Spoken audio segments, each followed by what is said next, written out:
Welcome, everyone. Thank you so much for being here. I'm Kelsey Mora. I'm with Pickles Group.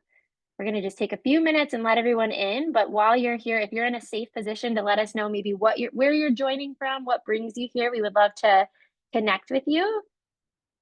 Feel free to use the chat and say hello. And we're so glad you're here. We'll keep letting everyone in.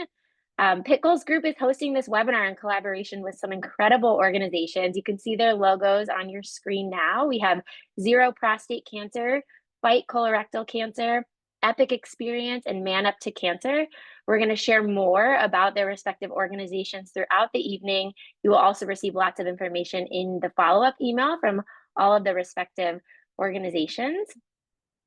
I'm going to talk a little bit about how to talk to kids about cancer with this perspective of being in a dad role, whether you are the dad with cancer, you are a dad caregiving with a loved one with cancer, or a supporter of a dad or a clinician. You are all welcome here. We're so grateful to take the time to really dedicate and focus on dads navigating this lived experience of parenting in the context of cancer. So thank you for signing up and caring about this community of dads. We're so glad you're here. And we also have Dr. Eric Singhi, the lung onc doc, who's going to be moderating our panel. So thank you, Dr. Singhi, for being here with all of us as well.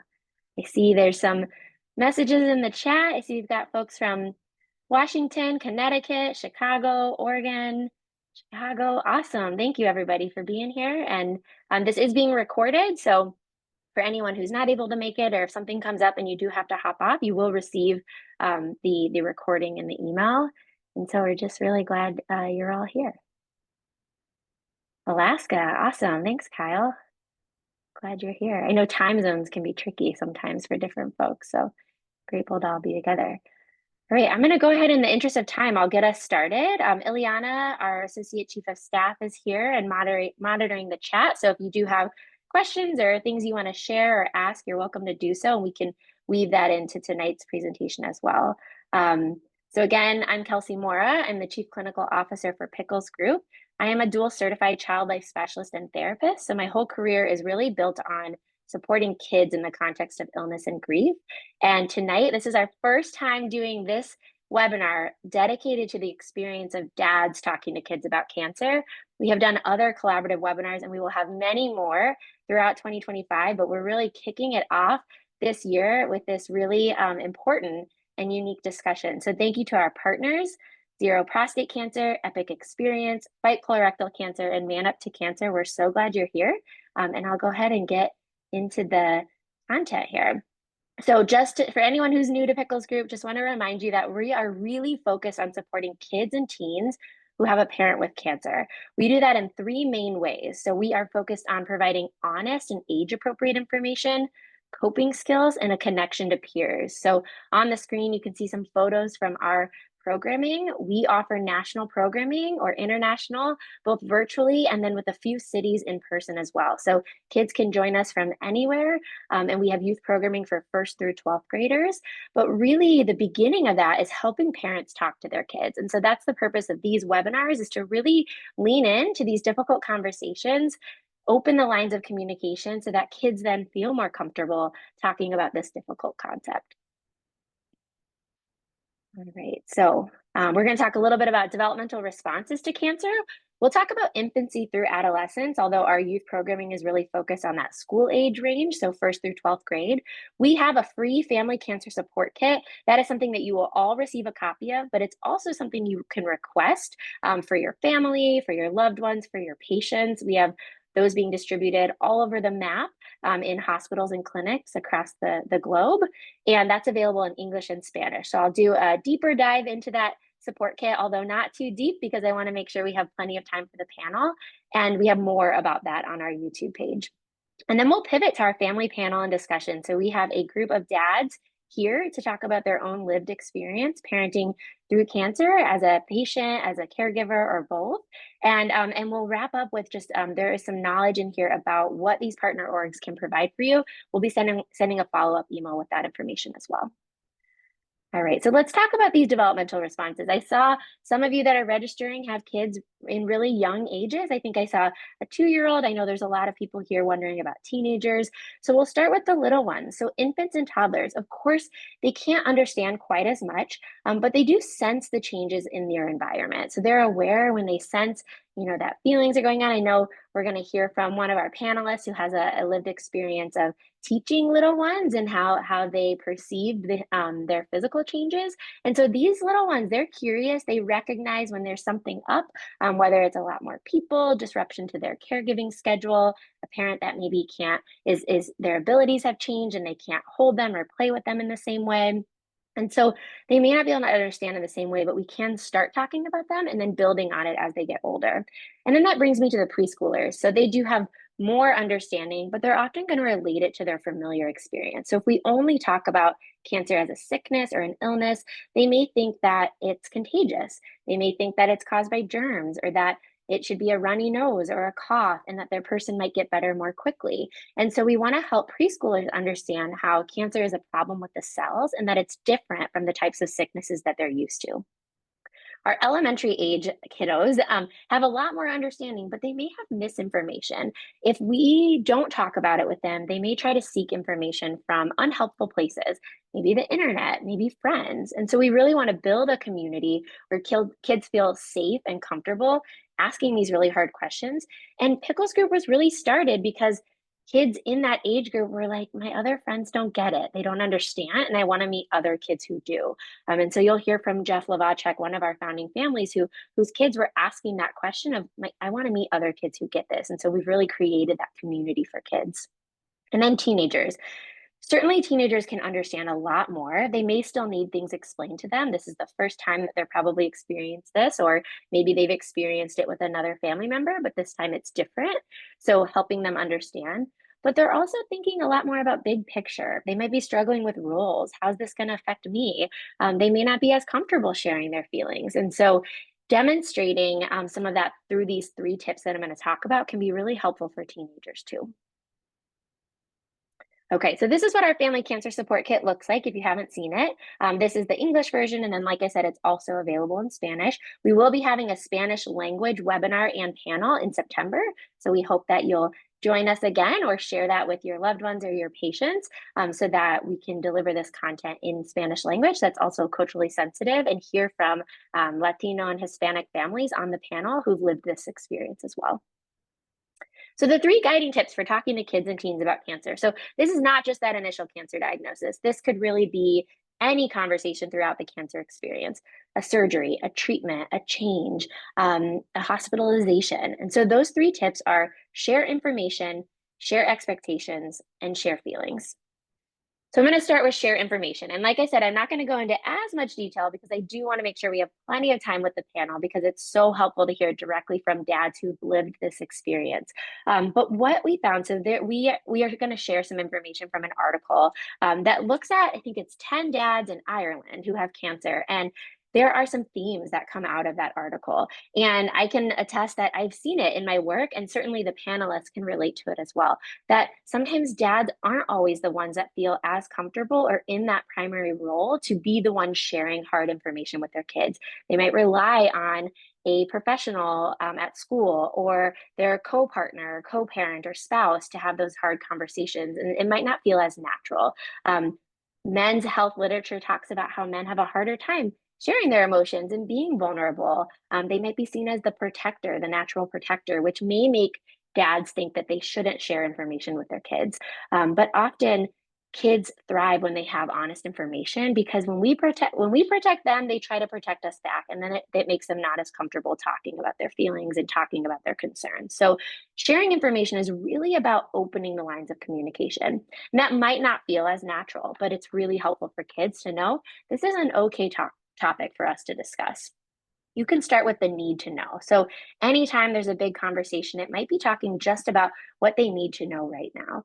This is another topic that came up in the article, is that it was often hard to hide the physical changes, especially for maybe dads and men in that caregiving role where their physical abilities were changing the way that they worked or the way that they played with their kids. And that was hard to hide. And so when we think about protecting our kids and we want to hide them from hard information, they may notice those changes. why aren't you running as fast? Why aren't you playing catch with me? Why are you so tired? And so using real words and explaining that there's a problem with the cells, they found something in my body that's not supposed to be there. I'm going to have something called a surgery, or I'm going to need treatment. Treatment's going to take a long time, and I have to take really strong medicine that might make me feel sick, feel worse before I feel better. And so helping kids with really honest information, giving them a warning, I have something important to talk to you about. And then once you've had that open conversation, expect to just build on it as you go. So it's not a one and done conversation. I know there are some individuals here thinking about advanced stages of cancer and maybe even end of life or bereavement. And so having some early conversation can also help those subsequent conversations. So you'll hear from parents who are in survivorship and who are for many years out from these difficult conversations. But also, you'll hear from a bereaved parent who can share that caregiving side of being a surviving dad. And so, really starting these conversations early and often can help kids feel comfortable asking questions when they have them. It also doesn't mean that that's all you'll have to be talking about. There can be lots of play and normalcy in between because kids start to trust that you'll update them when you have updates and that they can ask their questions when they have them as well. And then keep in mind, I don't know is a real answer. So if your kid asks a really hard question that you don't know the answer to, it's okay to say, that's a really good question. I don't know, or let's find out together. In terms of sharing expectations, so this is when those physical changes can be really apparent, or maybe those role changes in the family. Maybe they're experiencing a lot more stress, or maybe you are the primary working parent, and that changes for the family, and there's extra financial stress, and so kids may even sense those changes, and it can be really helpful to talk openly and honestly about those challenges, but also just preparing them for what will be different. So you're still going to go to school, but the neighbors are going to help take you. Or I'm going to be in the hospital for a few days and grandparents are going to come take care of you. So helping them understand what's going to be the same and what's going to be different. There can be a lot of unexpected with cancer, and I'm sure you'll hear a lot about that from our panelists. And so the more we talk about these things with kids, the easier it is to explain when something unexpected has happened. If it's an unexpected hospitalization, being able to tell kids, remember what we talked about with those cancer cells? Well, dad had a hard day today, or mom had a hard day today, and I'm going to be the one helping with bedtime. I know that's different than normal. So really explaining to them if there's a sudden change that impacts their daily routine. It's also really helpful to provide them with choices. Kids really benefit from a sense of control. And when navigating cancer, things might feel really out of their control. So providing choices, it could be choices about how involved they want to be with their parents' cancer experience. It also might just be choices about random things like it's time for bed. Do you want to read 2 books or 3 books? Going to bed's not a choice, but how many books we read might be. And that can give kids a sense of control. It may even feel kind of silly or unimportant, perhaps, but for kids, it can mean so much to them because they focus less on the fact that I don't want to go to bed and more on the fact that, oh, I get to pick the number of books or I get to pick the books. It's time to read. Do you want to pick the books or should I? And then if kids don't take a choice, you can also say, you can choose or I can choose for you. And what that does is it keeps things consistent. It helps with limit setting, especially if you're finding yourself in a role where maybe you were not the primary caregiver, or there's a part of the daily routine that was not your primary responsibility and now it is. Kids may have a harder time adjusting. They may even say, I want mom, I like the way mom does it, or I don't want to go to bed, or they may resist. And so the more that you can find those structure and that routine and that predictability, even if it feels harsh sometimes in the moment when our kids are hurting, we want to just kind of give in and make them feel better. But kids really benefit from structure and routine. So doing those things can actually really help them cope with those changes and those transitions. And in terms of sharing feelings, I already alluded to this a little bit, but this is a big part of the literature is that sharing feelings can be really hard, especially for men. There's a lot of, cycle breaking and changing in the literature around, we want kids to know that it is okay to cry. And so that could be really hard if you were raised in a way that you were told not to cry, or that boys don't cry, or men don't cry. And suddenly you're facing something where it's really hard to not cry. And so if my kids seeing me cry, I want them to know why and that it's okay and that it's healthy. So kind of unlearning some of those things and being able to identify your emotions and say something like, I feel really sad because of this, and here's what I'm going to do about it. let's figure this out together. Working as a team through these uncomfortable emotions, also helping kids know that they can experience joy, that it's okay to be happy. With some of the identity changes and the physical ability changes, it might feel like a lot of no. It might feel like, oh, my kid just wants to play catch with me, and I can't do that right now. But trying to figure out what I can do. Let's brainstorm some ways that I can play with you without playing catch, right? Maybe you can play catch and I can give you coaching tips from the chair. Or maybe it's someone who wants to have a dance party and you're not feeling particularly energetic to be dancing, but maybe you're the judge or maybe you're the DJ. And so finding ways to engage with your kids in a way that looks different, but can still be meaningful and fun versus it only feeling like an all or nothing. Like, I can't do that, so I can't play with you. It might be, oh, I can't run right now, but let's find a way that we can play together that feels good. Or I'm having kind of a difficult day today. Let's think of some things we could do that would feel okay. Watching a movie, reading books, playing board games, drawing. What are some low energy activities? And then maybe they're getting that physical activity elsewhere, or maybe they're engaging in that when you're having a good day. So kind of figuring out how to adjust to that. Also thinking about, we at Pickles Group, we know that every parent's first thought is their kids when they're navigating any cancer in the family. And we think a lot about moms because moms tend to be often the one asking for help or maybe enrolling their kids in activities. We see a very high percentage of the families enrolled in our programming, their mom enrolled them or filled out the paperwork. Most of our the people getting our emails or subscribing to our Instagram and things like that are moms. We have that information on demographics, but I also want to share that 34.6% of Pickles parents are dads with cancer. So if almost 35% of the kids in our programming have a dad with cancer, that's centering the experience of dads. And that means that the other 70% are dads in a caregiving role. And so we really want to create this discussion tonight around the experience of dads, regardless of if you're the one with cancer or you're the one shifting caregiving because your partner has cancer or your spouse has cancer. And so really leaning into these emotional conversations, helping kids with coping skills. I always say cancer is so unfortunate. It's a situation to support. It's not a problem to fix. But when we support kids and we teach them coping skills and emotions, those are transferable skills. Your kids will use those skills the next time that they're disappointed in a peer interaction, or the next time that they don't play well in their baseball game, or the next time that they don't perform well on a math test. These are skills that are transferable that will be really helpful as they age and grow and develop.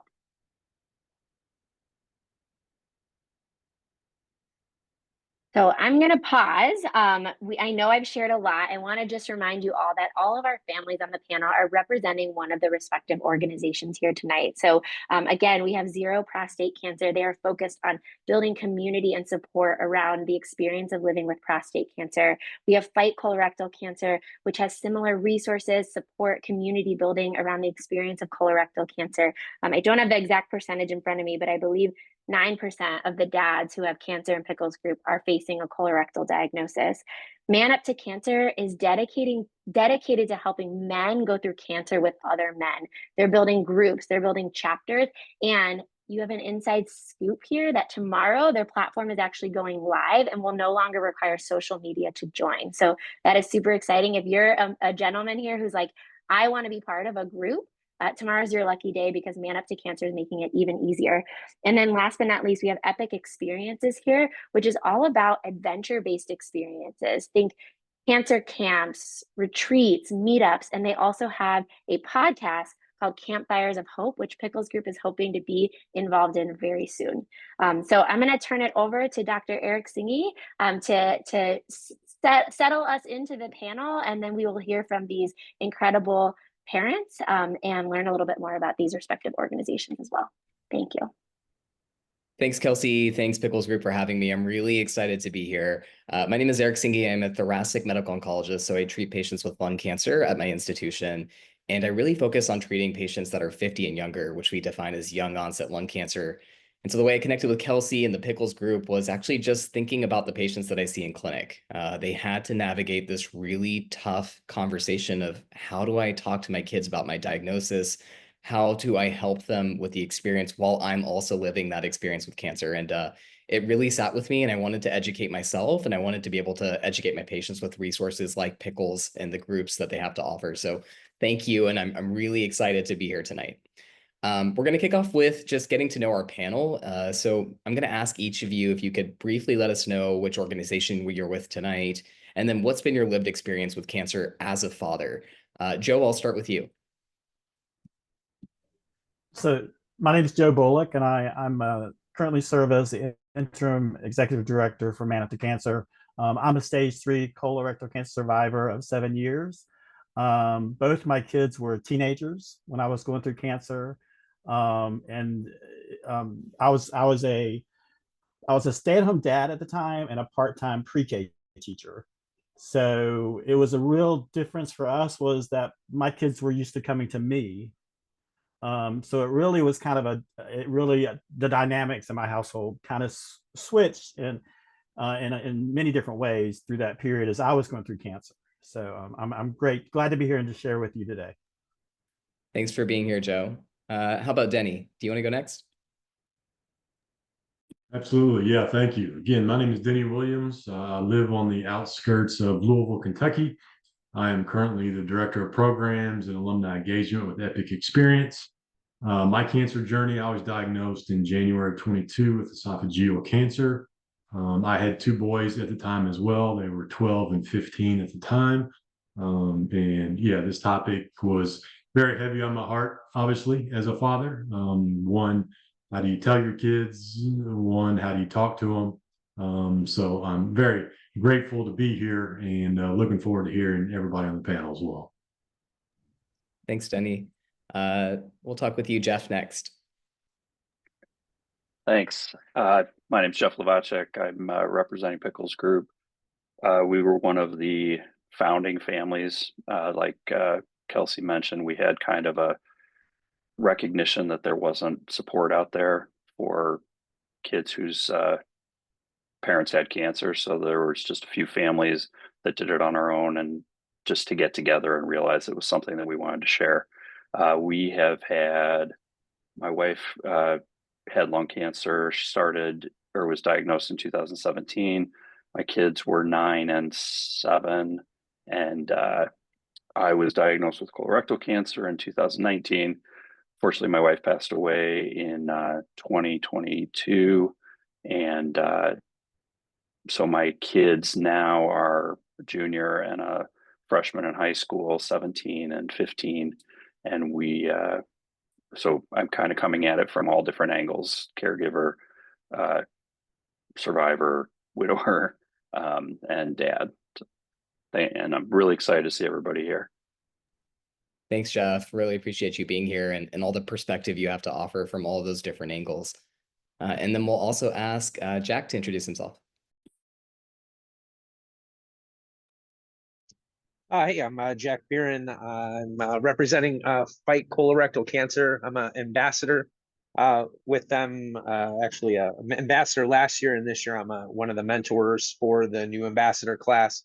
I've been with the Fight CRC, helping them out volunteer work for 3 years or so, and I do a lot of other things with them and helping advocate. I was diagnosed at 39 with colorectal cancer, stage 3B. But also diagnosed with Lynch syndrome, which is a genetic disorder that was predisposition to colorectal cancer. Well, a lot of other cancers, but specifically colorectal cancer. So that makes my journey a little bit more unique in talking to with my child that I had, who at the time was 10, and when to pull the trigger and let my son Nick know that this is something that he could possibly go through, and decide when we were going to get him genetically tested to see if he would go through that same. So I have a perspective with the Lynch syndrome and that whole conversation leading around that. So it's been an amazing journey. I wouldn't change anything the whole entire time. It's changed our lives for the better, this diagnosis. So we've just continue to keep advocating and saving lives. Thanks, Jack, for sharing your story. Really appreciate it. I'll start with the first question for the panel. Being not only a patient with cancer, but a father with cancer is an experience that I can only imagine. And so the first question for you guys is, what are some unique considerations navigating cancer as a father specifically? Jack, you're unmuted. Do you want to go first? Yeah, I thought I hit mute anyway. So the unique experiences, that was what you had said. Yeah, unique considerations. Being a father specifically, what did you feel was unique about that and that experience? For me, just, I don't know, pushing through. I mean, for me, the unique experiences is I had the thought process of, you know, my son knew what I was going through, especially when chemo was coming around, but I tried to live my life to where my son didn't notice that chemo was affecting me. So even if I had a really, really crappy day and he wanted to come home and play catch, I did whatever I possibly could stumble. So it was unique for me. Normally, I'm one of those that I'm not a whiner when I get sick, but I just really like to be left alone. And so that was a unique experience for me to not have that affect his lifestyle. And then the same thing with work. I only missed even having my entire colon removed. I'm lucky to be a teacher, so I did it during Christmas break, but I only missed 2 days of work through my entire 7-month journey of surgery to chemo and everything. And so being a chef, it just was embedded in us to just, if you're not dead, go to work. And it was unfortunate, but it helped me through this journey and kind of set that tone. But the unique part was just like, just constantly just trying to let my son not see how cancer was affecting our lives. That was unique, and that was difficult to have, but that was my mentality. I'm not going to say that is for everyone. Chemo affected me differently than a lot of the other people I know that had the same chemo I did. So, you know, I know so many friends that there's no way they would have been able to do it. I just was fortunate enough to be able to do that. So that's my unique take on what it was. Yeah, thanks, Jack. Did others on the panel feel like they had to be strong for their kids and just like Jack? Well, I know for my case, so my dad had died. Well, I had been a caregiver for my dad who had late stage prostate cancer a few months prior to myself getting diagnosed. So I went from being a caregiver for my dad who lived across the street from me. So the first thing my kids thought when they heard I got diagnosed with cancer, they're like, so are you going to die too? Because they had just seen their grandfather die from prostate cancer. So, you know, and it was tough. I mean, we kind of lived in this bubble because I got diagnosed right after they got out of school for the year. And so we kind of lived in this bubble for the summer where it was very focused on dad, you know, having surgery, recovering from surgery, and then starting chemo in August. So when they were going back to school, we kind of left our bubble. And as soon as they got to school and they heard that their dad had cancer, all their friends were talking, well, my grandmother died from cancer, or my mom died from, you know, it was all kind of coming out. So then we had to, not only did we kind of left that bubble, and then we had to like have these conversations all over again because of the influences that were being brought to them that we weren't really expecting. So that was kind of a different experience where we had to have these conversations over and over again to reassure them that dad was going to be okay. What about you, Denny? What was your experience? Yeah, so mine, ironically, you know, we had purchased some property and built our dream house. This was October of 21. Then that January, I got hit with cancer. So, you know, the fears of finances and work, and you're going to lose the house, and what are you going to do? Just flood your mind. And so that was my entrance into my treatments. And then going through them, you know, it was, you know, I wanted to make it a piece of their life too, right? It was a chapter in my life. So I wanted to be a part of theirs as well. So, you know, I tried to bring them along as much as I could. And, you know, obviously the ages 12 and 15, you know, they understood, and they can sense when something's not right or when you're not feeling well. I was different than Jack. I took off work. You know, I missed 7, 8 weeks at a time. You know, I was blessed and lucky enough. My employer took great care of me. So I didn't have to worry about the finance side of it. But, you know, I took the time as it's healing for me. I put work and all the outside stuff on the back burner. It was time to heal myself, and my boys and my family were a big part of that. Yeah, it's nice to hear both perspectives, right? It seems like Jack really pushed himself into work and was able to get through his journey because of that. And then, Denny, this was an opportunity for you to really focus in on your health. And thankfully, you had some great support with your work. And so I'm so happy to hear that you had that. Jeff, let me ask you, you have multiple perspectives. From the caregiver perspective, what was a unique consideration being the father and being the caregiver of a patient with cancer? What was that like? Well, I was thinking it's a unique thing for all of us that you don't have an expectation that you're going to have the diagnosis. So you have to figure out, how do you talk to your kids? Like, what do you tell them? All of that with no preparation. It's not like you're sitting around saying, well, I'm so ready for this to happen. So I think that was hard. I think that, my wife was very sick for a short while. Luckily, lung cancer has some pretty great treatments now, that kind of brought some normalcy. But yeah, I think from a caregiver perspective, there does start to be a lot on your shoulders. I kind of would joke that you feel like you're carrying the family around a little bit. I became a big believer in getting as much help as possible, getting the therapy if therapy helps. Big fan of that, for everybody, for the kids that are going through it, for the patient. And I think that's something, as as we discuss this ahead of time, I keep going back to, I think as guys, we tend to have that flaw of, I'll just handle it.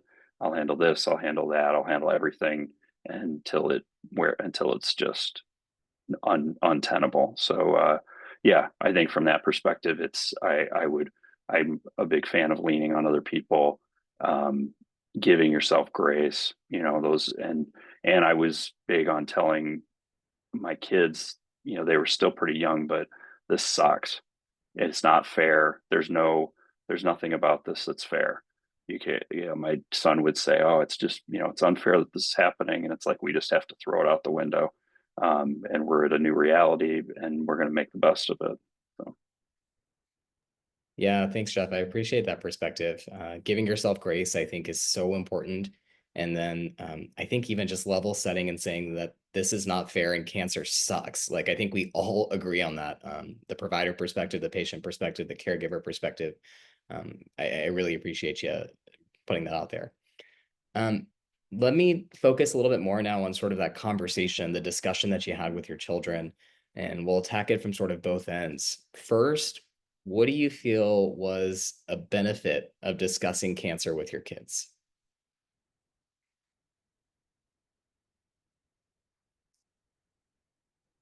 Maybe, yeah, Jeff, I see you unmuted.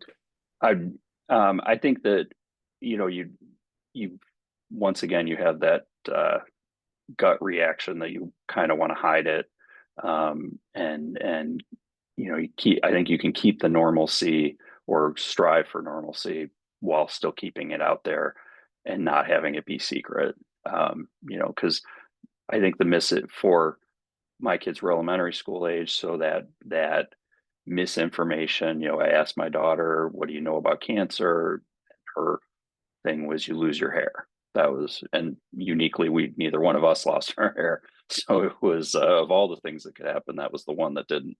And so I think I think just keeping that communication open and checking in on what they do, maybe know, because I have had lots of experiences where I thought they understood and realized they didn't, and they were kind of keeping that lack of knowledge hidden. So yeah, I think checking in too is a big part of it. How about others? Do you want to share? Yeah. I remember because when I was diagnosed was towards the end of their school year. And I remember telling my wife, let's just wait until they're done with finals. Like their finals were like 3 or 4 weeks away. And I didn't want to mess up their year. I didn't want them, because I knew, that I'm throwing this on them. and they're going into the finals. And my daughter was, in college, and it wasn't like we were trying to hide it from them, but we just didn't have all the information yet. We didn't know what stage my cancer was. We didn't really know the plan yet. So it kind of worked out perfectly, oddly, because when I finally found everything out, was that third week, and they had finished their finals. So I didn't have to put that on them, right? And then it was just having that initial conversation and making sure that we had all the information, so I could make them feel better about what the information that was given to them. I could make them feel more secure that the dad was going to be okay, and we have a plan, and this is what we're going to do next. With my son, he was 11, so he was like, okay, it really wasn't like this major conversation. Now my 17-year-old, she had already Googled everything the minute I said colorectal cancer, and she had a million questions. So I think the perspective, boy, girl, where we were coming from, were very different. So they were very different conversations that we had to have separately with them both. Maybe Denny or Jack, did you guys also struggle with finding the right time to discuss with your children about the cancer diagnosis? I didn't struggle with the right time. Honestly, I was at work when I got the call and found out that I had cancer. So I just rushed home immediately. On the way there, obviously, I called my wife, let her know the prognosis, and that was my first question: is when I get home, obviously they're going to see my expressions, my emotions, and where do we go from there? So I asked her on the way home, do we tell our boys right now? And we both agreed. I mean, that was as soon as I walked in the door, we brought them both in, sat them down, and discussed what we knew at the time. Just like Joe said, there's a lot of unknown. But I wanted to build that trust right away with my boys, just so there wouldn't be any hidden aspects to anything. At the time, we didn't know what the outcome was going to be.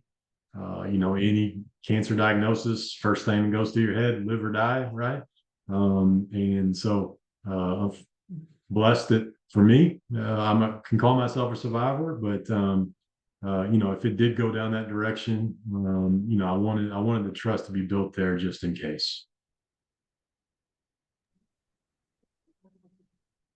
Yeah, I was the same, similar, actually, kind of both from Denny and Joe, in the fact that when I found out, I had, for us, is fortunate in our family, and since I was 11, 12 years old is when my grandfather was diagnosed with colorectal cancer. And then a few years after that, my dad's brother at 26 was diagnosed with colorectal cancer. And then a few years after that, my dad was diagnosed. And in that time, my uncle had passed, and then my grandfather got it again. And so colon cancer I've been familiar with colon cancer since I was my son's age, basically. And that's when it was first discussed to me. And then, as my son got older and understanding, we would talk about how Papa, had cancer, and we went over that. And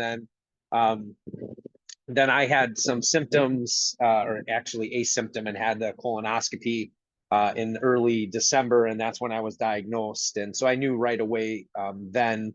And we just waited like about a week until I could get the actual scan to get the exact details of what they wanted to do. And if it was with Lynch syndrome, then the prognosis that they wanted was to remove my entire colon. And so we wanted to have all of those there. And so we've always been honest with my son since the very beginning, of when he can really comprehend a lot of things, and just be straightforward with him. And so we had the conversation like the second week of December, which worked. I think we waited to that Friday when he was, maybe it might have been a little bit later. So I think we waited to the last day of school before Christmas break.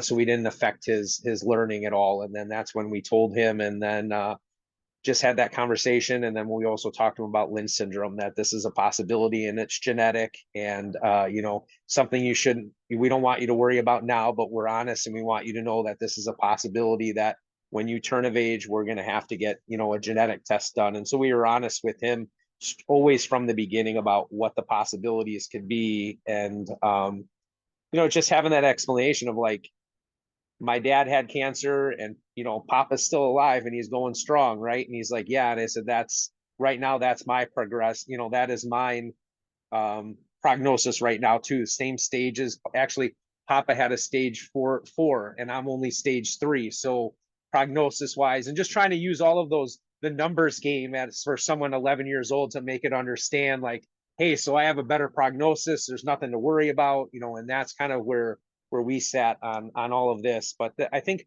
for me, it's the genetic piece has been the harder part. And since then, you know, he's been tested and he tested negative, but leading up all of those decisions of when to get him tested was, do you wait till he's 18?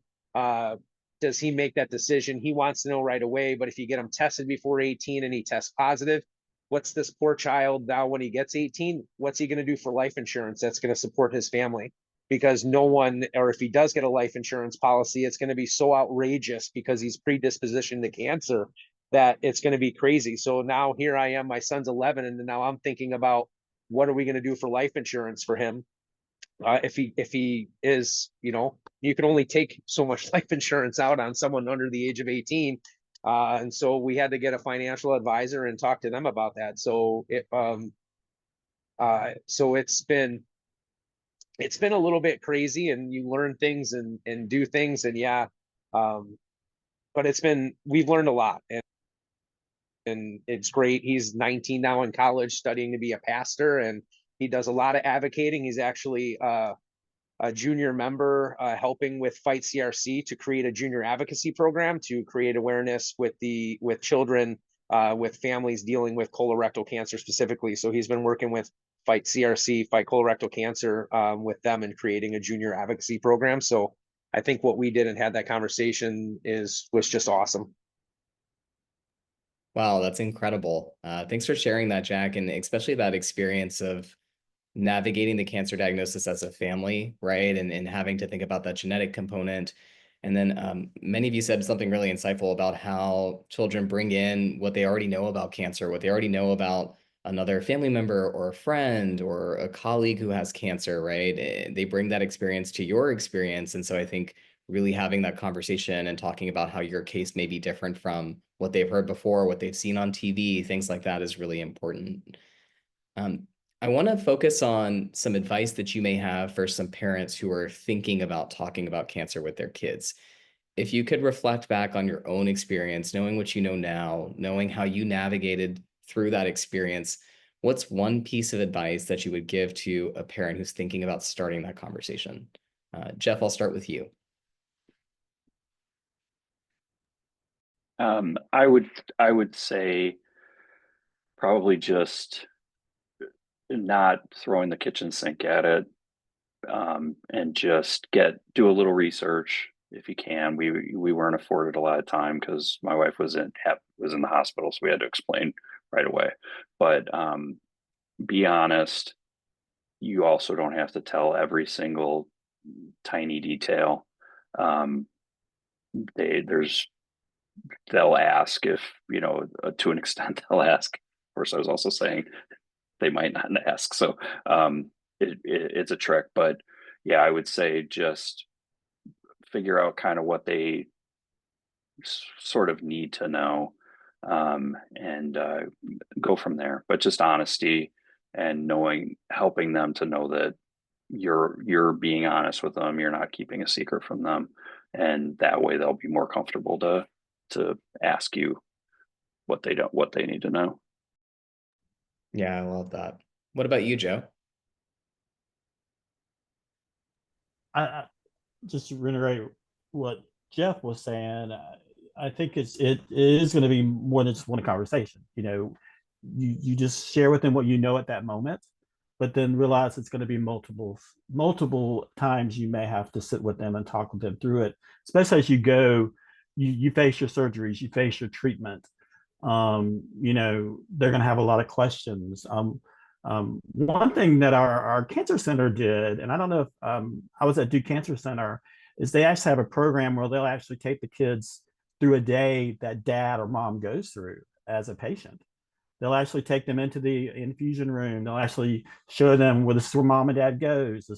They go here. This is what they have to go through. This is what a CT scan machine looks like. So they actually walk them through the process, which was very helpful for both my kids. So that I don't know if that's offered at every cancer center, but I thought that was very valuable for them to actually walk through my day that I would go through. Was very helpful. Yeah, thanks for sharing that, Joe. Denny, what about you? Yeah, I would agree. I think age appropriate is a big consideration. My two boys, uh, they're totally, even though they're brothers, they're totally separate people, right? They have different attitudes and different uniqueness to them. My oldest wears his heart on his sleeve. My younger, when we're going through the conversations, just kind of stared at me and with a blank face. And I didn't know if he was even listening. Did you hear me? I told you Dad has cancer. Give me something to go off of. So my advice would be, even after that initial conversation, is follow up. Just check on them to see how they're doing. A lot of times you don't see the behind the scenes stuff.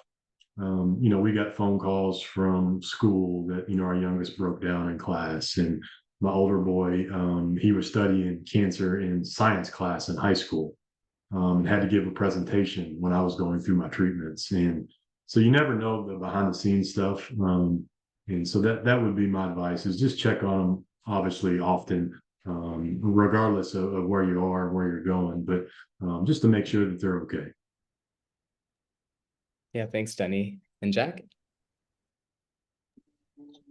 Yeah, I think the same. And for us, that was kind of the journey after I had gone through mine and everything went through. My father was re-diagnosed with liver bile duct cancer, which is coincidentally what my grandfather ended up dying from after he had 2 bouts of colorectal cancer. So all with genetic. And so 2 years after he was diagnosed, my dad had lost his battle. And so while this whole thing is going on of I'm fine, but my son now knows it's a possibility that he has this genetic or could have these genetics. And then now his grandfather had just passed away. I'm still good, but what's that deep back inside is my dad going to die eventually? Am I going to have this? And so re-sitting down and having these conversations and getting him involved in looking at the different things that I was looking at,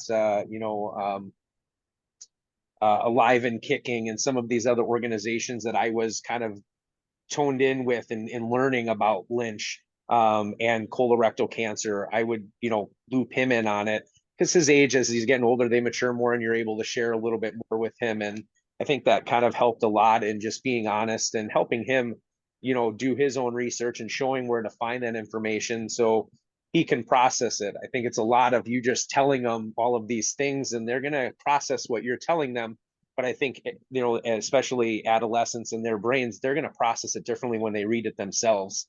So I think, showing him that information and him being able to read it and say, here you go, bud, take a look at this. If you have questions, let's sit down and talk. And I'd love to hear your perspective of what you read. And so we would do that as, every, year going on and going on. I mean, we were talking about from basically 10 until he got tested at 18. So there was this 8-year window that he had this unknown of what was going to happen. And so we had some really good candid conversations about that over those 8 years, about cancer and Lynch. So it was just really awesome. Wow. Yeah, thanks, Jack, for sharing. Thank you all. The advice you've given is really helpful. I know from talking to my own patients, they are lost in even just how to start this conversation. So any advice that they can hear from people who have actually lived this experience is so helpful. So I really appreciate that. I have one more question before we open it up for the audience to ask some questions. And this is a selfish one because I'm a healthcare provider and I just want to better understand what the healthcare system, what the providers that you guys are seeing can do to help support you through this conversation, help support you supporting your children. Joe, I loved the example you gave about the center that you were at and how they showed the children actually the experience, the day-to-day, if you will, of what it's like to be a patient with cancer. Can any of you talk a little bit about what that relationship was like with your healthcare provider, with someone in the healthcare system that was able to help support you, support your children?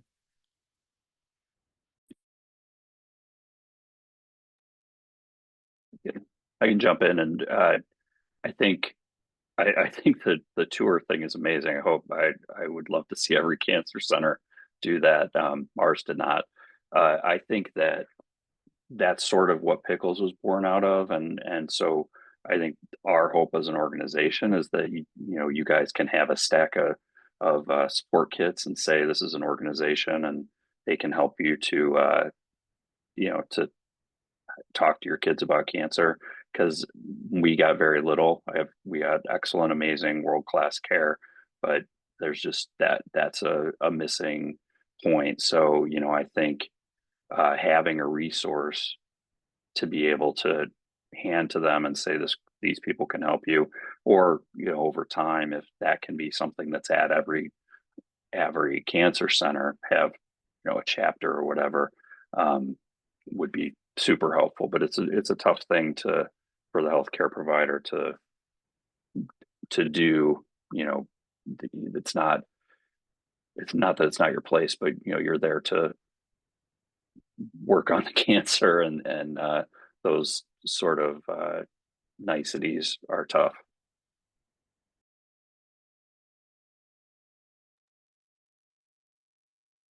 Yeah, I would agree. You know, I'll be the first to admit I was a stubborn male. I didn't look for it. I didn't ask for it when I was in the cancer center. You know, I know they have resource centers in all of them, but you know, I was in, I was done, I was out. I didn't stick around. And so I'm here today to say you have to advocate for yourself. Just like in treatments, you know, consider your mental health as part of your treatment. Reach out and ask for that help. It's okay as a male to be vulnerable. It's okay for a male to ask, to reach out your hand. There's going to be somebody there to listen, I promise. And that's what I'm trying to do now in my role, is just spread, you know, our epic materials around cancer centers, just to let people know that it's out there. Even if it's just a small cardboard flyer that's sitting on a table, somebody could hit that QR code and open up a whole new volume of resources for them. Well, I was going to say that someone mentioned mental health. So when I was diagnosed, there wasn't Man Up to Cancer. I had no organization really, and none at all supporting me at the time. And my oncologist kind of turned me in. I had gone into, like, I think it was my second round of treatment. And he walked in the room, and he had known me for like 6 months, like literally from diagnosis through surgeries, treatments. And he just noticed how like depressed I was. He's like, dude, what's going on with you? So he was like, he like basically walked in the room and saw me and like put his files down and said, we're not even gonna talk about this, because there's nothing we can do here until we talk about how you're doing mentally right now. Because if you're not doing well mentally, you're not going to do well in treatment. So that was like, so I was very blessed to have this oncologist that I had, because this healthcare worker was automatically seeing some red flags and got the support, just not for me, but also for my family. So, you know, that's not something you get very often. So I was very, very lucky that my cancer center had a whole nother nonprofit arm that handles the mental health side of cancer. So I was very lucky in that regard. I was very lucky. Yeah, that's amazing, Joe. I tell my patients, we talk a lot about mind, body, soul connection a lot. They're probably sick of me always mentioning it, but I'm a big believer. Like, we're so focused a lot of times on the body and our scans and the lab results, that we don't sometimes take a step back to say, hey, everything's connected. And I'm a big believer that if the mind and the soul aren't being nourished, the body's not going to do well either. I was recently on a podcast a couple months ago, and I heard the best advice from a psychiatrist. And she said, we do these routine dental health checks. Why don't we do routine mental health checks? Like, you know, we just need to normalize mental health, especially for patients with cancer. So I appreciate you guys being vulnerable and just saying, hey, listen, yes, eventually I did need to prioritize this. I'm glad that my healthcare system, you know, had support, and you guys are doing an incredible job advocating and spreading the word about it. So thank all of you sincerely from the bottom of my heart. We got some really good questions from the audience. So I'm going to start with one, and this is another one about vulnerability. And so the question here is, what was your experience showing emotion in front of your kids? For example, like shedding tears or crying. Does someone want to answer that?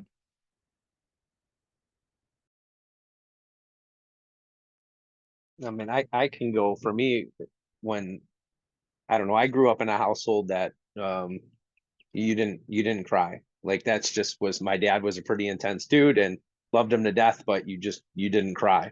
And so I just was raised in the point of where I would hardly cry. And when I would cry, then my son knew that something was really, really going wrong. And so for us, it was, that, but I then spent a good portion of my time trying to tell him that it is okay to cry. Like, I try to cry a lot, but it just doesn't come out. But I want you to cry. I want you to be an emotional child. I want you to have feelings. I think sometimes my students, and I teach culinary now, they're like, Chef, you don't have any feelings.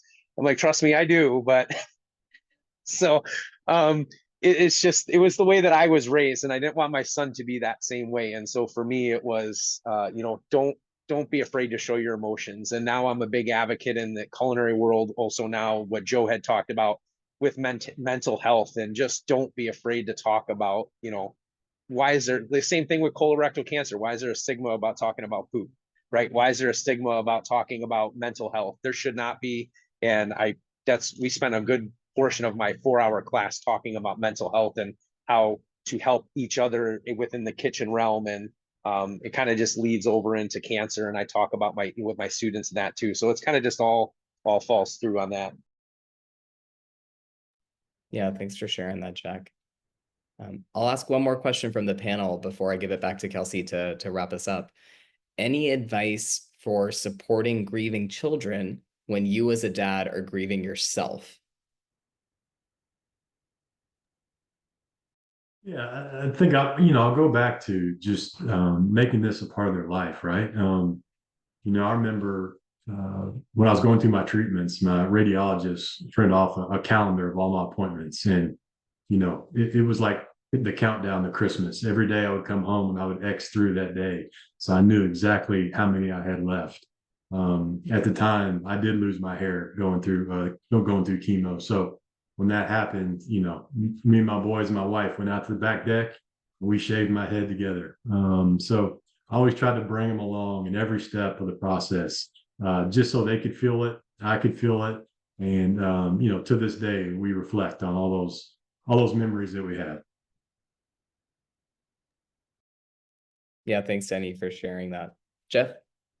I would say not just losing somebody, but we're all kind of grieving the life that we lost, the plans ahead. So I think that we all kind of have to deal with that. I think that I keep saying the same thing, but it's about being honest. With my kids, I said to them, people are giving me more grace than you're allowed to get. A couple days later, they got to go back to school, and they're glad that they did. But at the time that was hard. And so I think that the best that I could do is just be honest with what I'm going through, be honest with what they're going through, and open. And I also, same as before, I started things with, this is not fair, throw it out the window. There's always going to be an empty chair at every event, at the important times. And that's just going to be hard. And I can't make that go away. So the best that we can do is start here and make it as good as we possibly can. But I'm not the expert. Kelsey can give you better advice, but that's kind of what we've done. Yeah. No, well, I appreciate all these perspectives and your honesty, transparency, and vulnerability tonight. You've definitely made an impact on me in my future practice, so thank you. And I'm sure the wisdom you've imparted tonight is going to help a lot of people, so thank you. I will hand it back to Kelsey. Thank you. Thank you guys so much. Thank you for sharing. We could go on. It's always with these panels, I feel like we could go on so much longer. It's so meaningful. And so just thank you for your vulnerability and your courage and your stories. I want to just give one shout and plug for our next Connect Over Cancer group. So if you are a family and you have kids in 1st through 12th grade who are navigating their parents or caregivers' cancer, we're enrolling right now for our summer cohort. So we do require registration by June 27th. And we'll send all this information in the follow-up email. We have, sorry, I don't know how loud it is to you, but my kids are coming up for bed. So they're with their caregiving dad right now. Fight CRC, there's information in the slide deck that you will all receive I'll flip through to kind of give you a teaser, but you'll have it in your inbox by the end of this week. Here's Zero Prostate Cancer, Man Up to Cancer. You saw epic experiences.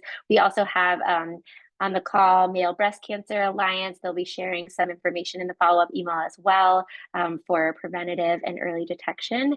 And most importantly, just thank you. Thank you for committing an hour of your time, whether live or via the recording, to really center the experience of dads. Thank you, Denny and Jeff and Jack. And I can't see you all right now. I want to make sure I've got everybody. And Joe, thank you. I know I see a lot of our Pickles dads here as well. So just grateful for the time and space. And we'll talk soon. You'll get the recording in your email, as well as lots of other resources. So thank you for being here. And thank you to Dr. Eric Singhi for moderating this panel discussion as well. And thank you for the care that you provide your patients who are needing support for their kids. Thank you all so much.